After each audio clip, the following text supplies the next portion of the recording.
أم قتلت أولادها الأربعة دون قصد. أرادت الزوجة أن ينام أطفالها الأربعة بهدوء وتنام هي، فقد كان 2 منهما مصابين بالكحة أي السعال، ولأن الأطفال لا يستسيغون طعم الدواء ويرفضون تناوله إلا بالإجبار، فخطر في بالها أن تعطيهم دواء الكحة أي السعال مع الحليب، فجلبت قنينة دواء السعال ووضعت منه قليلا مع الحليب، وأعطت كل واحد من أولادها الأربعة 2 المصابين بالسعال وال2 السليمان كوب حليب مع الدواء فشربوه.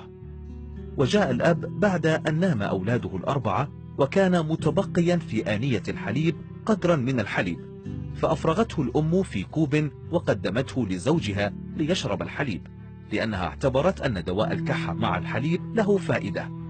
فشرب الأب ربع الكوب وترك الباقي لأنه لم يكن راغبا بالكوب بكامله، وإذا به وبعد مرور ربع ساعة أوجعته بطنه وذهب إلى الحمام، وعند خروجه قال لزوجته: مذاق الحليب متغير وفيه شيء غريب.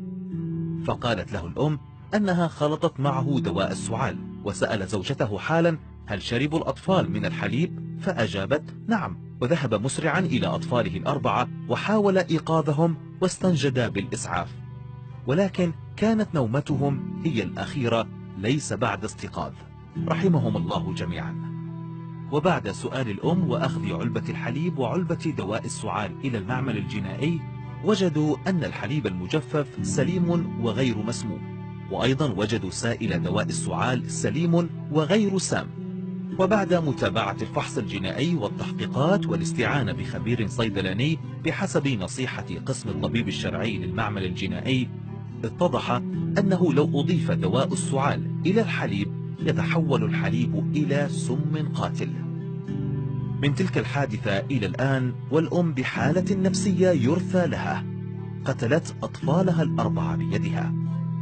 واحذروا أنتم يا أصدقائي من إضافة أي دواء إلى أي مشروب، فربما يتحول إلى سم فتاك وقاتل تفقدون به فلذات قلوبكم. الرجاء نشر هذا الفيديو لكل من عنده أطفال، انشرها لتصل الفائدة لغيرك.